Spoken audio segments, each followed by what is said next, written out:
We're still in Bordeaux. We're gonna be for a while. Talk about the vintages from 2000 to 2009. Yeah. Last episode we talked about 2010 up until this date, where the 2010 might be the most iconic potential, at least, of those. Not everyone will ever agree, I think.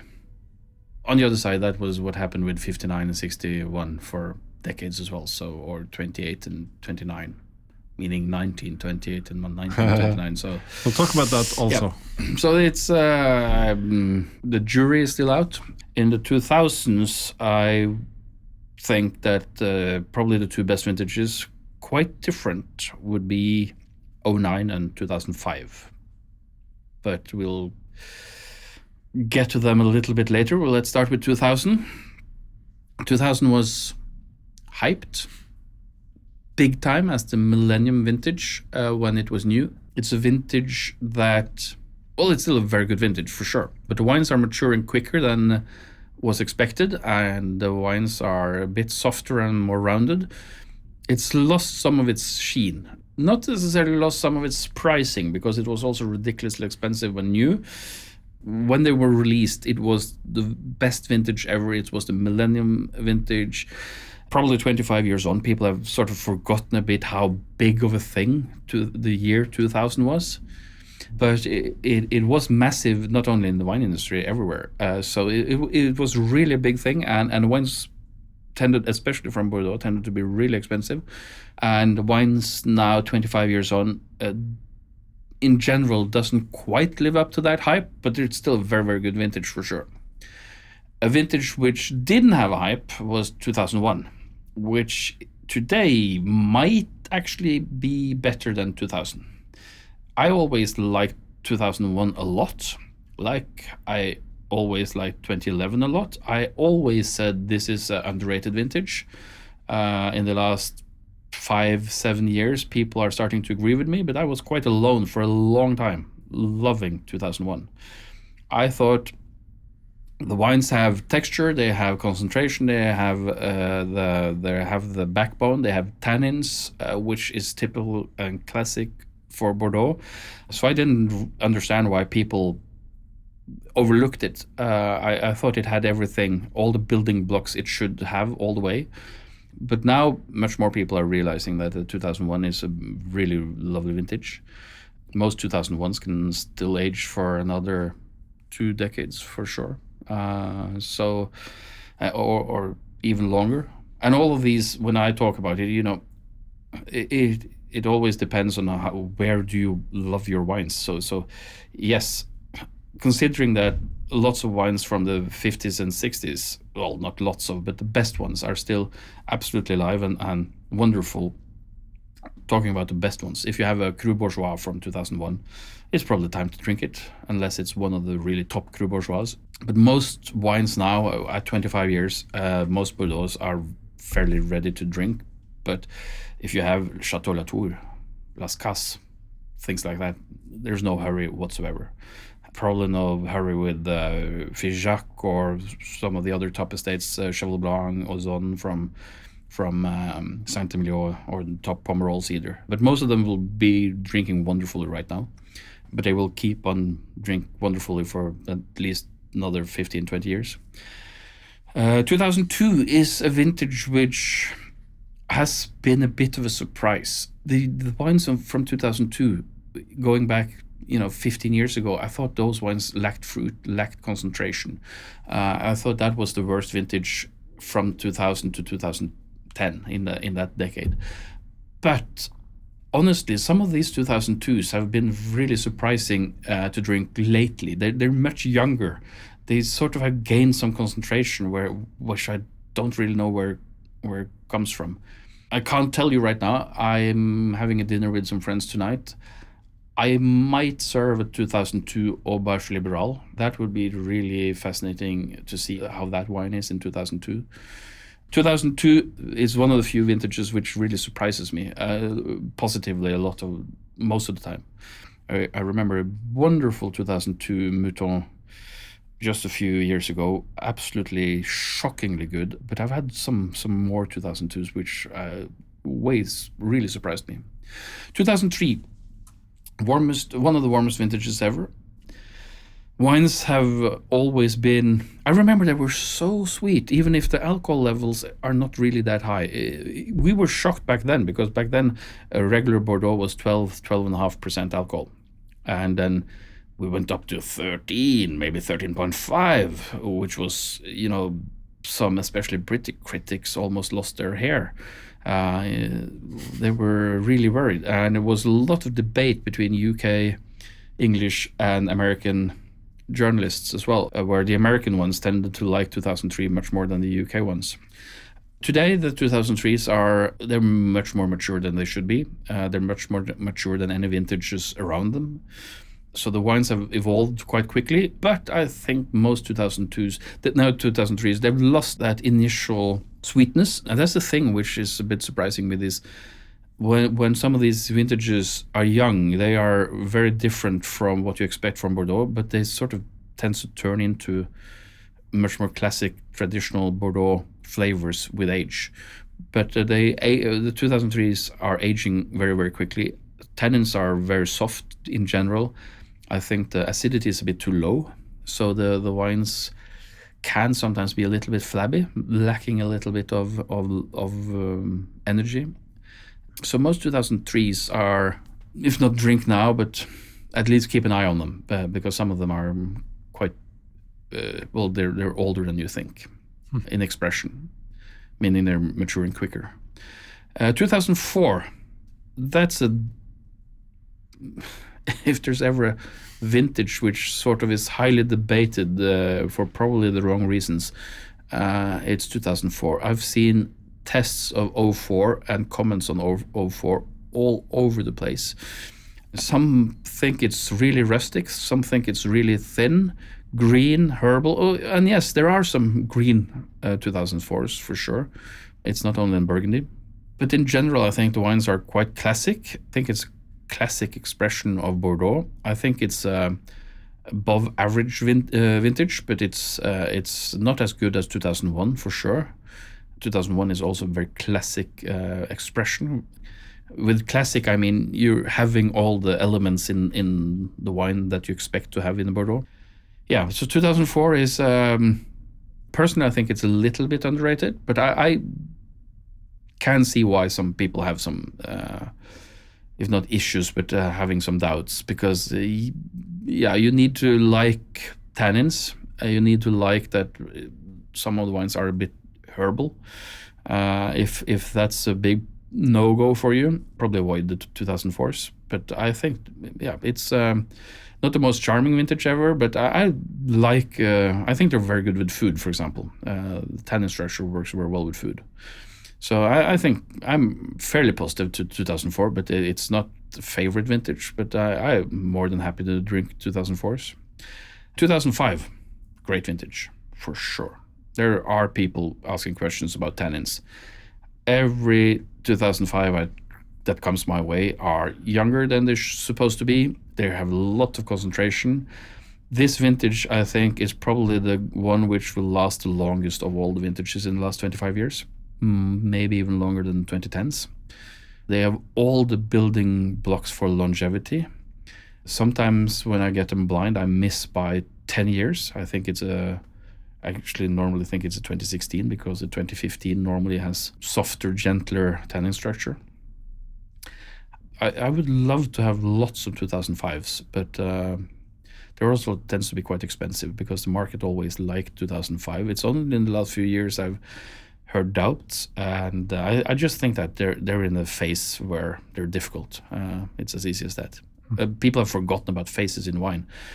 Wines go, they're released, and after, say, normally about 5-6 years, they start to shut down for a while. If you talk to a wine collector in the 80s, they would know these things. That would be, it's the phase. Nobody's drinking that vintage now. Everybody knows it's shut down. And for some reason, that's been forgotten by the wine collectors and consumers. I have no idea why, but But I'm pretty sure that 2005 have been difficult. If you open a bottle of 2005 today, in my book, it needs at least 3 hours in the counter, at least. So I'm not really worried. I think 2005 is a great vintage. 2006 is a little brother of 2005. It's a tannic vintage. It's a very classic style vintage. Also a little bit difficult. Has had several times where it has had some phases where it's really difficult to give them enough air to open them up fully. And I think 2006 is a vintage which we probably underestimate a little bit. I think in 10 years or 15 years, I'm not afraid with tannins in Bordeaux, as long as there's concentration. The rest is just a game of waiting. I think 2006 is not as great as 05 and 10 and 9, but maybe it's on par with 2001, maybe. 2007, most 2007s now are, it's a skinnier vintage. It's strange.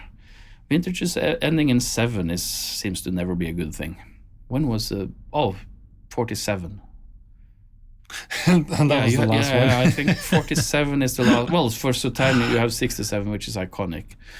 And there are actually, every now and then you get a good red 67 as well, even if it's not considered a great vintage or even a particularly good one. But there are actually a few good reds in 67 as well. But it's 47. It's probably the only great 7 in the last 120 years. While 6s tends to be tannic. 76 is tannic. 86 is really tannic. 96 is tannic. 2006 is tannic. 16 is not that tannic. But they tend to be very good, and they tend to be long lasting. Well, 76 today is a bit rustic, but that's completely different reason.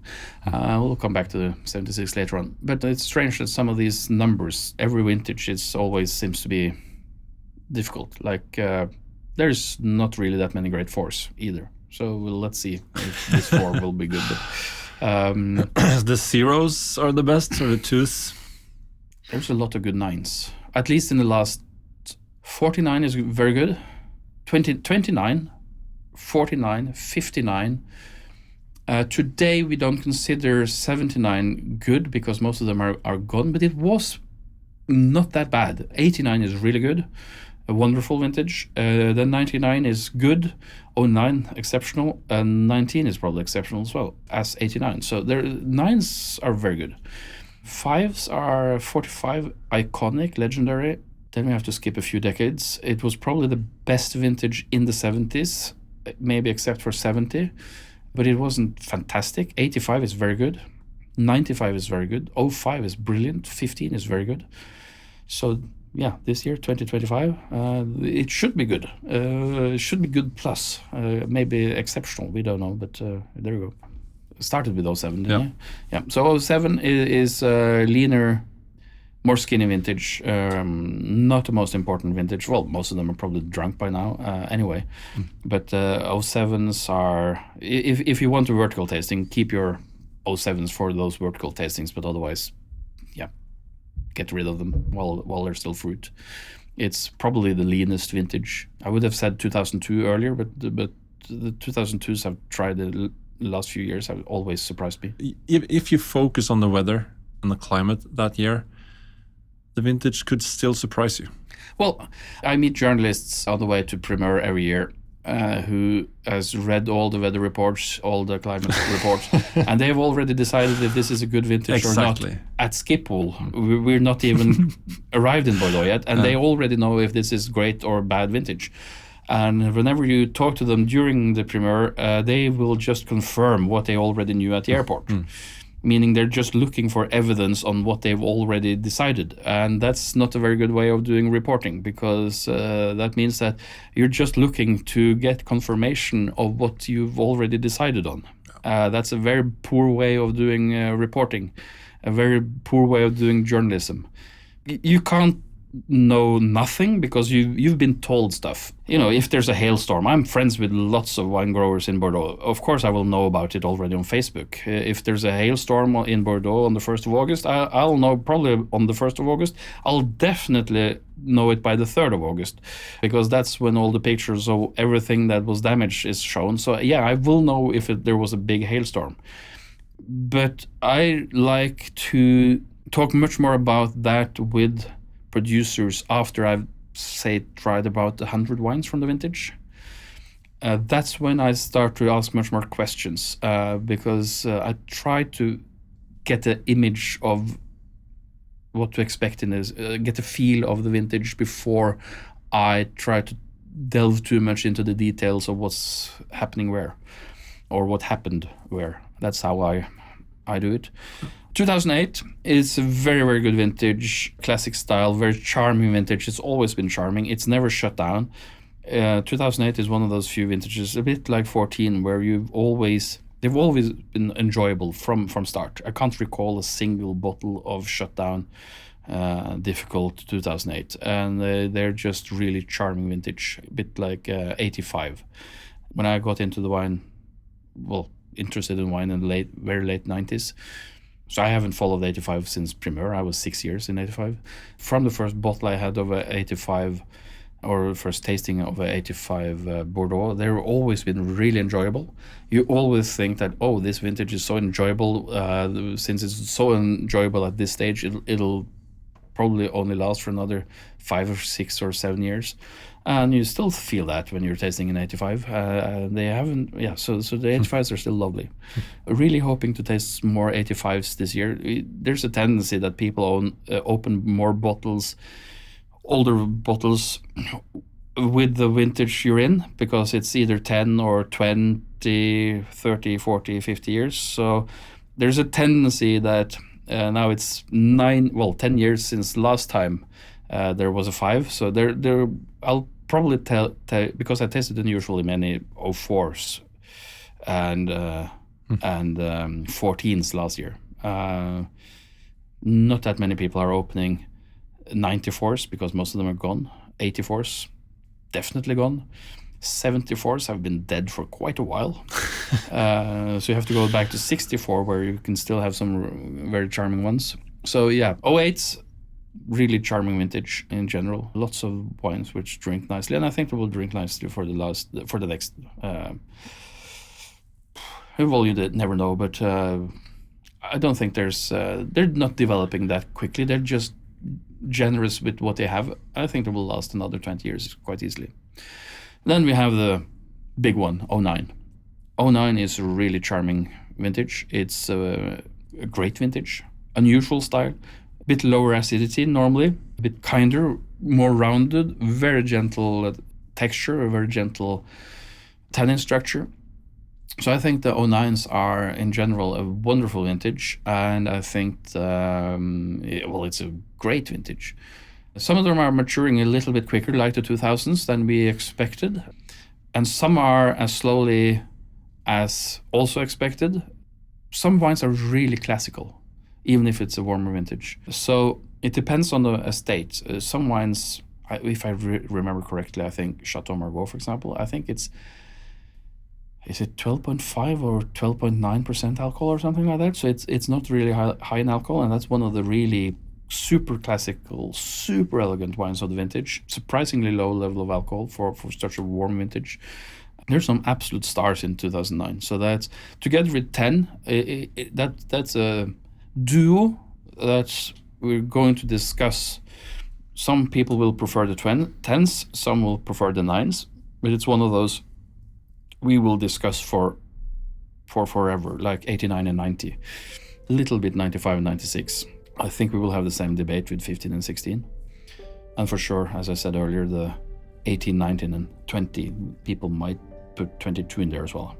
That we don't know yet, but there was a debate on 82 and 83 for a little while, but it was fairly quickly clear that 82 was going to be the winner. Then you probably have 59 and 61. There's a gap between with 1 year, but that's also one of the old ones which people have been debating forever. 28 and 29. Everyone thought the 29 would be the winner. It's turning out 28 is probably the winner. Everyone who tasted these wines when they were much younger said that 29 was always the best one going back in time, like 30, 40 years ago or older. But today I taste much more great 28s. I don't taste many of them, but I've tasted more great 28s than I have tasted great 29s. Most 29s I taste are a little bit fragile. I've had some fantastic 29s as well, but the 28 seems more sturdy. I don't think I've ever had such a fragile 28, at least not from the top of my head. So yeah, I really want to hear a lot we're going to details. talk about these old vintages also later on, but yeah. Details around how you open a bottle that old. I'm looking forward to talk about that in more detail. Yeah, you just take the bottle and your shoe and you just knock on the bottom till the cork. No, that's not what that has to be so fragile, I guess. Yeah, some of these corks can be quite tricky to get out. Okay, so we've gone through the decade of 2000 to 2009. Yeah. Yeah, let's do the next decade. Yeah, the 90s. On with the 90s.